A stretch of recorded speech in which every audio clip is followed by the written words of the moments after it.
The Galactic Fleet celebrated victory. Then Earth's battleships appeared. Admiral Gregory Holt stood at the viewing deck of the United Earth Space Station, his eyes fixed on the approaching alien ships. The vessels glowed with strange blue light as they moved through space. These were the ships of the Galactic Hegemony, a group of 27 alien species that rule most of the known galaxy.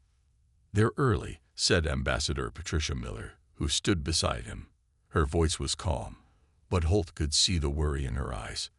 "They want to catch us off guard," Holt replied. They'd done this before with other planets. It was the year 2135, and humanity had spread across the solar system. People lived on Mars, built mines on the asteroid belt, and had research stations on the moons of Jupiter and Saturn. Earth had developed fast spaceships and powerful weapons, but compared to the hegemony, humans were still new to space travel. The main alien ship docked with the station. The doors opened and 5 aliens walked in. Their leader was tall with gray skin and 4 arms. He wore a uniform covered with strange symbols. "I am Supreme Commander Zach Sverik of the Galactic Hegemony," the alien said through a translator device. "We have come to welcome Earth into our protection." Ambassador Miller stepped forward. "We appreciate your offer, Commander, but Earth doesn't need protection. We would like to join the hegemony as equals." Zach Sverik made a sound that might have been a laugh. "Equals? Your species has barely left its home system. You have no warp drives. Your weapons are simple. You cannot be equals." Admiral Holt tried to stay calm. "We may be newer to space travel, but we've made great progress. We ask for respect. Respect is earned," Zach Sverik said. "Until then, you will accept protected status and follow our rules." "And if we refuse?" Miller asked. "Then we will have to show you why the hegemony has ruled the galaxy for 10,000 years."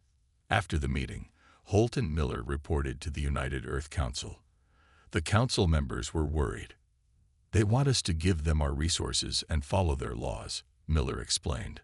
"Protected status is just a nice word for becoming their servants." "Can we fight them?" asked Council Leader Frank Simmons. Admiral Holt shook his head. "Not directly. Their ships have better weapons and shields than ours, but we might have some advantages they don't know about." 3 days later, Earth sent its answer to the hegemony. No, Earth would not accept protected status. They wanted to be treated as equals, or they would remain independent.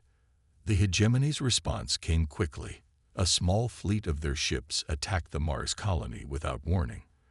The colony's defenses fought back, but they were too weak. The aliens destroyed the main research center and damaged the habitat domes. Oxygen leaked out into the thin Martian air. Emergency systems saved most people, but 342 colonists died. Among them was Dr. Allison Wright, who had been leading research on new space drive technology. She was also the wife of Fleet Commander John Wright. Commander Wright was on Earth when he got the news. He stood in Admiral Holt's office, his face pale with shock and anger. "They killed her to send a message," Holt said quietly. "The hegemony always does this. They find what hurts most." "What do we do now?" Wright asked, his voice rough with grief. "Officially, we start surrender talks to stop more attacks," said Holt. "But actually, we prepare for war. The hegemony thinks we're weak and primitive. That's going to be their biggest mistake." Wright looked out the window at the stars. "They'll pay for what they did," he said. "All of them." "Yes," Holt agreed, "but we'll be smart about it. The hegemony has ruled through fear for thousands of years. They'd forgotten what it's like to be afraid." He pulled up a star chart on his screen. It's time they learned. The Galactic Fleet celebrated victory. Then Earth's battleships appeared. Commander Susan Blackwood worked in a secret lab deep under the Rocky Mountains. Around her, dozens of scientists and engineers hurried from station to station. They all wore the same worried look on their faces. Time was running out. "How's the phase shift technology coming along?" she asked, looking over the shoulder of engineer Daniel Foster. Foster didn't look up from his work. His fingers moved quickly over the control panel, adjusting settings on a small device. Almost there, the test ship disappeared from sensors for nearly 30 seconds before it came back. "We needed to stay hidden longer," Blackwood said. "I know. We're working on it." Above them, on the surface, Earth was putting on a show. Diplomats met with hegemony representatives, pretending to discuss surrender terms. News broadcasts showed people afraid of more alien attacks. Earth leaders made speeches about peace and cooperation. It was all fake. Behind this mask of weakness, Earth was preparing for war. Fleet Admiral Richard Hayes sat in a meeting room with his top officers. The large map of the solar system floated as a hologram in the center of the table. "Operation Shadow is now in Phase 2, Hayes told them. "All ships are being moved to these hiding spots." He pointed to locations behind the moon, inside the rings of Saturn, and deep in the asteroid belt. "What about the shipyards on Mars?" asked one officer. "Evacuated. We left just enough equipment to make it look like they're still working. The hegemony is watching, but they're not looking closely. They think we're just primitive humans, scared and ready to give up." Meanwhile, Captain Peter Summers was fighting a losing battle near Jupiter. He commanded a small fleet of Earth ships that were engaging hegemony scouts. The Earth ships fired their weapons, but always missed important targets. They retreated when they could have advanced. They looked disorganized. It was all planned. Every mistake was on purpose. When the battle ended, Summers sent a message that the hegemony could easily intercept, requesting reinforcements. "Cannot hold position. Heavy losses." In truth, only 2 Earth ships had been damaged, and those were old vessels ready to be retired anyway. The hegemony, however, believed they had won another easy victory. In a hidden base on Titan, Saturn's largest moon, intelligence officer Kevin Martinez trained for his mission. He practiced speaking the hegemony's main language. He studied their customs and hand signals. He learned to walk with the slightly different gravity that the aliens used on their ships. "You'll only get one chance at this," his instructor told him. "If they catch you, they'll execute you immediately." Martinez nodded. "I understand the risk, but we need that final data on their fleet movements." Back on Earth, diplomatic officer Laura Campbell met with Zach Sverick again. She handed him a tablet with a long document. "These are our proposed surrender terms," she said, looking appropriately nervous and defeated. Zach Sverick glanced at the document. It was complicated, with many clauses and exceptions. "This is too complex," he said. "You are in no position to make demands." "These aren't demands," Campbell said quickly. "We just need time to prepare our people. This is a big change for Earth. Please understand, Commander." Zach Sverick made that strange laughing sound again. "You have 3 more Earth days to simplify this. Then we expect your complete surrender." After he left, Campbell contacted Admiral Holt securely. "It worked. We have 3 more days." "Good," said Holt. "Foster's team just had a breakthrough with the phase shift technology. All our ships can now stay completely hidden from hegemony sensors. They have no idea how many vessels we actually have, or where they are." "What about our weapon systems?" "Better than we hoped. Engineer Olivia Russell found a way to disrupt their shields. When the time comes, they won't know what hit them." Across the solar system, Earth's real fleet grew larger each day. Hundreds of battleships waited in the shadows, hidden from alien eyes. And every ship had one thing in common: a burning desire to make the hegemony pay for their arrogance. The aliens were planning a victory celebration. They had no idea they were actually planning their own defeat. The Galactic fleet celebrated victory. Then Earth's battleships appeared. Diplomatic officer Laura Campbell sat across from 3 hegemony officials. They looked annoyed.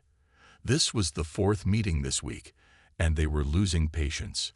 "These new terms are still too complicated," said the lead alien negotiator. "The Supreme Commander is not pleased." Campbell nodded, looking tired and worried. "I understand, but my government insists on these protections for our people. Perhaps if we go through it section by section. The aliens exchanged frustrated glances. Campbell was doing exactly what Admiral Holt had ordered. Waste their time. Every hour spent in these fake negotiations was another hour for Earth to prepare. Meanwhile, Intelligence Officer Kevin Martinez moved through the main Hegemony command ship disguised as a maintenance worker. He had successfully infiltrated 3 days ago. The aliens barely looked at him as he fixed lighting panels and cleaned air filters. To them, he was just another servant species, not worth noticing. Martinez reached a small access panel near the ship's command center. He attached a tiny device to the wall and whispered to it, "Data extraction beginning." The device silently connected to the ship's computer systems. It began copying fleet movement plans, communication codes, and shield frequencies. This was dangerous work. If caught, Martinez would be executed immediately, but the information would be worth it. In Earth orbit, Captain Peter Summers deliberately lost another small battle. His ships fired weapons that looked impressive but did little damage. They retreated quickly, as if overwhelmed. "The humans are even weaker than we thought," said the Hegemony commander to his crew. "Their weapons can barely touch our shields." What the alien didn't know was that Summers' ships were obsolete vessels filled with sensor-fooling equipment. The weapons were intentionally underpowered. The real Earth fleet remained hidden, watching and waiting. On Titan, Fleet Commander John Wright stood before 500 ship captains. The meeting was held in a massive underground chamber, safe from Hegemony sensors. "The aliens believe we are beaten," Wright told them. His voice was strong, but everyone could see the grief in his eyes. He had not forgotten his wife, killed in the Mars attack. They are already planning their victory celebration, but they will soon learn how wrong they are. He activated a hologram showing the solar system. Red dots appeared, showing the position of every Hegemony ship. Thanks to Officer Martinez, we now know their entire battle plan. In 3 days, they will gather their fleet in Earth orbit for our formal surrender ceremony. Every important leader in their alliance will be there. Wright looked at the captains. "That's when we strike. Not just to defend ourselves, but to show the galaxy that humanity cannot be pushed around." The room erupted in cheers. Back on Earth, Admiral Holt met with the United Earth Council for the last time before the operation. "Are we ready?" asked Council Leader Simmons. "As ready as we'll ever be," Holt replied. "Engineer Foster has equipped all our ships with the phase shift technology. They're completely invisible to Hegemony sensors. Engineer Russell's pulse disruptors will disable their weapon systems, and Lieutenant Commander Bennett's electronic warfare package will cut off their communications. And if this fails," someone asked. "Then Earth becomes a slave world," Holt said simply. "But it won't fail. The Hegemony's greatest weakness is their arrogance. They believe we're primitive and beaten. They've stopped looking for threats because they don't think we can hurt them." In space, Hegemony ships were already gathering. They came from all corners of their empire, representing all 27 species of their alliance. It would be the largest gathering of their fleet in 50 years. Supreme Commander Zach Sverick looked at Earth from his flagship's viewport. The blue-green planet seemed peaceful and defenseless. "Soon," he said to his officers, "this world will know its proper place in our empire." He had no idea that Earth had other plans, and those plans were about to change the galaxy forever. The Galactic Fleet celebrated victory. Then Earth's battleships appeared. The Hegemony Grand Fleet filled Earth's orbit. Over 300 alien ships formed a ring around the planet. Their hulls gleamed in the sunlight, showing off the might of the 27 Species Alliance. Smaller ships zipped between the larger vessels, carrying important visitors. Today was a historic day for the Galactic Hegemony. Today, they would add Earth to their long list of conquered worlds. On the command deck of his massive flagship, Supreme Commander Zach Sverick watched the final preparations. He wore his most impressive uniform, covered with medals and symbols of rank. Around him, officers from many alien species worked at their stations. The humans have confirmed they are sending their surrender delegation, reported his second-in-command. They will arrive in 1 hour with the signed documents. Zaxveric made a pleased sound. Excellent. Make sure all recording devices are ready. I want every species in the galaxy to witness this moment. Outside the flagship, small pleasure craft carried alien dignitaries to the ceremony. Leaders, ambassadors, and nobles from across the hegemony had traveled for weeks to be here. None wanted to miss seeing the primitive humans kneel before the might of their alliance. I hear these humans put up more resistance than expected, said one alien diplomat to another as they boarded the flagship. Nothing serious, replied his companion. They lost every battle. Their technology is at least a century behind ours. Inside the flagship's grand hall, thousands of aliens gathered. The room was enormous, with high ceilings and walls covered in symbols representing conquered worlds. A large empty space waited at the center, where the Earth representatives would soon stand to offer their formal surrender. Attention, announced the ship's communication system. The human delegation has departed Earth and is approaching. Their small fleet consists of 1 diplomatic vessel and 4 escort ships. Arrival in 15 minutes. On Earth, in the secret command center beneath the Rocky Mountains, Admiral Holt gave final orders. All ships report ready, sir, said his communications officer. Phase shift systems are operating perfectly. The hegemony has no idea we're already in position. Holt nodded. Tell Fleet Commander Wright to stand by. Once Vice Admiral Donovan's delegation reaches the flagship and the ceremony begins, we execute the plan. In space, Vice Admiral Elizabeth Donovan's small fleet approached the massive gathering of hegemony ships. Her diplomatic vessel was unarmed, a converted passenger ship. The 4 escort vessels were small and lightly armed, as the hegemony had demanded. They've completely surrounded Earth, said Donovan's pilot. I've never seen so many alien ships in one place. That's going to make our job easier, Donovan replied quietly. Keep going. Maintain your nervous act when they contact us. Sure enough, a communication came through. Human vessels, this is hegemony control. Proceed to docking bay 7. Any deviation from your assigned path will result in immediate destruction. You understood. Hegemony control, stammered the pilot, playing his role perfectly. Following assigned path to docking bay 7. On the hegemony flagship's sensor station, an operator noticed something unusual. Commander, I'm detecting strange energy readings from the space around us. It doesn't match any known pattern. The hegemony officer glanced at the readings. Probably just interference from all the ships in orbit. Ignore it unless it becomes a problem. The sensor operator hesitated, then nodded. Yes, sir. Donovan's ships docked with the flagship. She led a small group of humans into the grand hall. They carried what appeared to be document cases. All wore formal Earth uniforms, looking appropriately solemn and defeated. The aliens watched with satisfaction as the humans walked to the center of the hall. Supreme Commander Zaxveric stepped forward to a raised platform where everyone could see him. Today, he began, his voice magnified throughout the hall and transmitted to ships across the fleet. The galactic hegemony adds another world to our glorious empire. Let all witness the submission of Earth. He gestured to Donovan. You may present your surrender documents. Donovan stepped forward, her face showing no emotion. She opened her case slowly, looking up at the Supreme Commander. Actually, she said, her voice suddenly strong and clear, Earth has a different kind of presentation for you today. The galactic fleet celebrated victory. Then Earth's battleships appeared. Vice Admiral Donovan pressed a small button on her wrist communicator. Now, she said simply.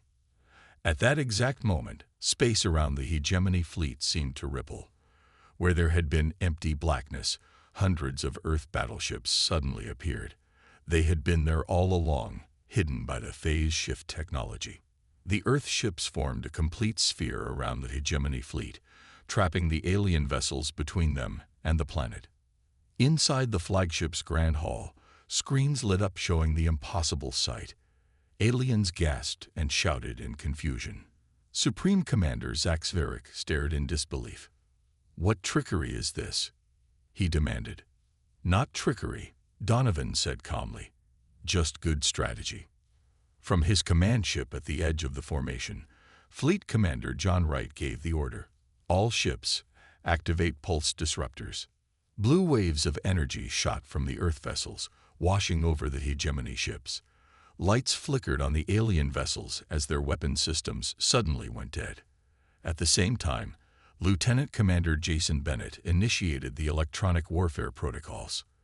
With a few commands on his console, he sent a virus through the hegemony fleet's communication network. Their ability to talk to each other instantly vanished. On the flagship, alarms blared as systems failed one after another. "Weapons offline. Communications offline," shouted a panicked officer. "We can't contact the rest of the fleet." Zaxveric turned to his security forces. "Arrest these humans." Donovan and her team had already pulled out weapons that had been hidden in their document cases. They weren't normal guns. When fired, they released an energy field that froze the approaching aliens in place. "Another bit of technology you thought we were too primitive to develop," Donovan explained. In Earth's orbit, the true strength of humanity was on full display. The Earth battleships were larger and more advanced than anything they had shown the hegemony before. Their hulls bore names like Defiance, Retribution, and Justice. At the center of the formation was the massive command ship Remembrance, with Fleet Commander Wright on its bridge. Wright looked at a photo of his wife, Allison, that he kept at his station. "This is for you," he whispered. Then he opened a channel to all hegemony vessels. "Attention Galactic Hegemony Fleet. This is Fleet Commander John Wright of Earth's Defense Forces. Your ships have been disabled. Your weapons are offline. Your communications are cut off. You are surrounded." On the screens in the flagship's Grand Hall, Wright's face appeared. The aliens saw a human with determination and grief in his eyes. "For too long, your alliance has bullied and dominated other species," Wright continued. "You thought humans would be just another easy conquest. You were wrong." In the Grand Hall, Donovan stepped closer to Zaxveric. 3 weeks ago, you attacked our Mars colony. You killed 342 innocent people to teach us a lesson." Zaxveric made a dismissive gesture, a necessary show of force. "That is how the hegemony maintains order." "One of those people was Dr. Allison Wright, the wife of the man you see on that screen," Donovan said. "The man who now controls whether your ships live or die." For the first time, the Supreme Commander looked uncertain. Throughout the hegemony fleet, alien crews stared at their viewports in shock. Some ships tried to fire their weapons, but nothing happened. Some tried to flee, but their engines sputtered and failed as engineer Olivia Russell's technology did its work. On the Remembrance, Wright received reports from his captains. "All hegemony ships contained, sir," reported his second-in-command. "No casualties on our side. Their weapons and engines are completely neutralized." Wright nodded. "Open a channel to Supreme Commander Zaxveric directly." In the Grand Hall, Zaxveric watched as Wright's face appeared on the largest screen, looking directly at him. "Supreme Commander," Wright said, his voice cold and controlled. "You came here expecting to celebrate victory. Instead, you will negotiate surrender. Yours, not ours." The mighty hegemony fleet was trapped, helpless, and Earth's battleships surrounded them completely, weapons ready. The hunter had become the hunted. The galactic fleet celebrated victory. Then Earth's battleships appeared. Admiral William Clark's voice echoed through all hegemony communication channels. "Your ships are surrounded. Your weapons are disabled. You have 2 choices: surrender unconditionally or be destroyed." For several minutes, silence filled the space between the fleets. The hegemony commanders were in shock. They had never faced a situation like this before. For 10,000 years, their alliance had been the strongest force in the galaxy. Now they were trapped by humans, a species they had dismissed as primitive. Suddenly, 5 hegemony battleships fired their engines and tried to break through the Earth formation. They had managed to restart some systems and were making a desperate attempt to escape. Incoming hostiles, reported Captain Nicole Harper from her ship, the Determination. Permission to engage. Granted, Fleet Commander Wright replied. But use precision targeting. Disable, don't destroy. Harper's crew locked onto the fleeing alien ships. Instead of firing traditional weapons, they launched small, guided projectiles that attached to the hegemony vessel's engine sections. Once attached, they released a focused electromagnetic pulse. The alien ship's engines died instantly, leaving them drifting helplessly in space. Target ships disabled, Harper reported. No structural damage, no casualties. Wright nodded. Let them see we could destroy them if we wanted to, but we choose not to. In the flagship's Grand Hall, Supreme Commander Zach Zverik watched the demonstration of Earth's technology with growing horror. These humans could have destroyed his entire fleet at any moment. Instead, they had chosen to trap them. How? He finally asked Donovan. How did you hide such a fleet from us? The phase shift technology makes our ships invisible to your sensors, she explained. We've been developing it for years. You never saw our real military because we never showed it to you. On the screens, they could see more hegemony ships attempting to restore their weapons. One managed to bring its main cannon online and fired at an Earth battleship. The energy beam hit the Earth ship directly, but bounced off its shields without causing damage. I wouldn't recommend that, said Admiral Clark over the communication channel. Our shields are specifically designed to reflect your weapon signatures. You'll only end up hitting your own ships. Across the hegemony fleet, alien commanders began to realize the hopelessness of their situation. One by one, they signaled their surrender. Communications Officer Michelle Diaz received the messages on the remembrance. Sir, we're getting surrender signals from 80% of the hegemony fleet, she told Wright. The rest appear to be waiting for orders from the flagship. Wright nodded. Keep monitoring. They'll all surrender soon enough. Inside the Grand Hall, Zach Zverik stood rigid with anger and humiliation. The human deception had been perfect. They had pretended to be weak while secretly building up their strength. They had studied hegemony technology and developed countermeasures. They had lured the entire leadership of the Alliance into a trap. Supreme Commander, Donovan said, your fleet is surrendering. If you continue to resist, people will die unnecessarily. Is that what you want your legacy to be? Zach Zverik looked around the hall. The alien dignitaries who had come to witness Earth's defeat now stared at him, waiting for his decision. Some looked angry, others afraid. The hegemony does not surrender, he said, but his voice lacked conviction. Then the hegemony will change today, Donovan replied. Because your only other option is destruction. On the main screen, Admiral Clark appeared again. Supreme Commander Zach Zverik, I am authorized to offer terms. Your ships will be allowed to return home after we remove their weapons. Your people will not be harmed. But the galactic hegemony must acknowledge Earth as a sovereign power, not the subject world. And those responsible for the Mars colony attack will face justice. The Grand Hall fell silent as everyone waited for Zach Zverik's response. The Supreme Commander looked at the screens showing the massive Earth fleet surrounding his ships. He saw more hegemony vessels powering down their systems in surrender. For the first time in his long career, Zach Zverik realized he had no choice. The species he had called primitive had outmaneuvered him completely. I will discuss your terms, he said finally, each word seeming to cause him pain. Throughout the Earth fleet, humans cheered as Communications Officer Diaz made the announcement. The hegemony flagship has surrendered. Victory is ours. The galactic fleet celebrated victory. Then Earth's battleships appeared. 6 months after the surrender of the hegemony fleet, Earth had changed forever. The blue planet was now known across the galaxy not as a primitive world, but as the home of a powerful new species that had humbled the mighty hegemony. Admiral Gregory Holt stood on the observation deck of the new space station orbiting the moon. It was much larger than the old one, built with technology that combined human innovation with alien engineering. Representatives from 12 alien species worked alongside humans, learning from each other. "The last hegemony prisoner ship left this morning," said Admiral Hayes, joining him at the viewport. "All their crews have been returned home, just as we promised."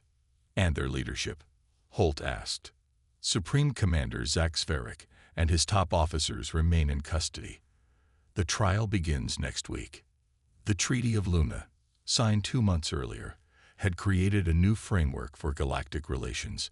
Instead of the hegemony's rule through force, Earth had proposed a council where all species had equal representation. Many worlds that had chafed under hegemony control eagerly joined the new alliance. Lieutenant George Phillips led the first human humanitarian mission to the planet Vexor, whose people had suffered greatly under hegemony rule. His ships brought medicine, food, and technology to help rebuild their civilization. "My ancestors would never have believed this," said the Vexoran leader as he watched Earth engineers help repair their water purification system. "That the species the hegemony called primitive would be the ones to free us." Phillips smiled. "Humans know what it's like to be underestimated. We're happy to help." On Earth, the United Council chamber was filled with dignitaries from dozens of worlds.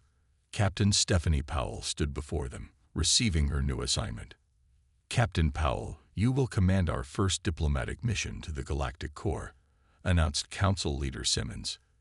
"Your ship, the Unity, will represent Earth to species we haven't yet met." Powell accepted the mission with pride.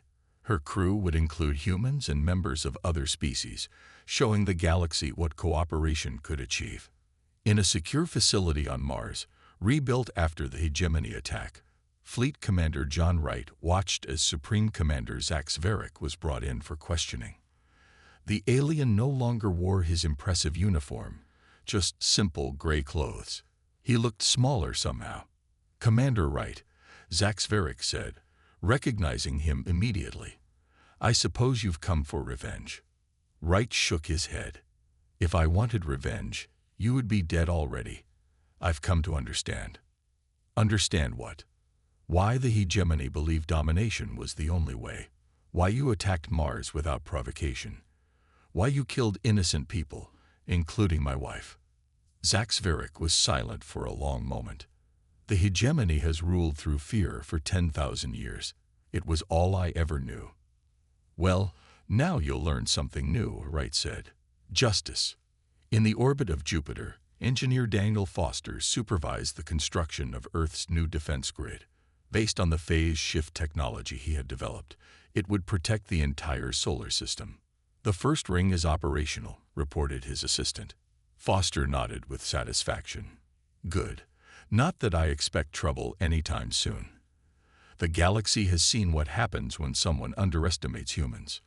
Earth's ships now traveled freely through space, exploring regions the hegemony had kept hidden. Each vessel carried the message that humanity had arrived on the galactic stage, not as conquerors like the hegemony, but as explorers and allies. Admiral Holt reviewed reports from these ships in his office. He smiled as he read about new contacts, new worlds, new opportunities. On his wall hung a picture of the moment when Earth's battleships had revealed themselves, surrounding the hegemony fleet.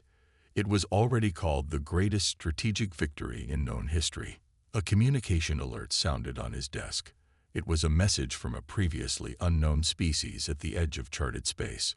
They had heard about Earth's victory over the hegemony and wanted to establish diplomatic relations.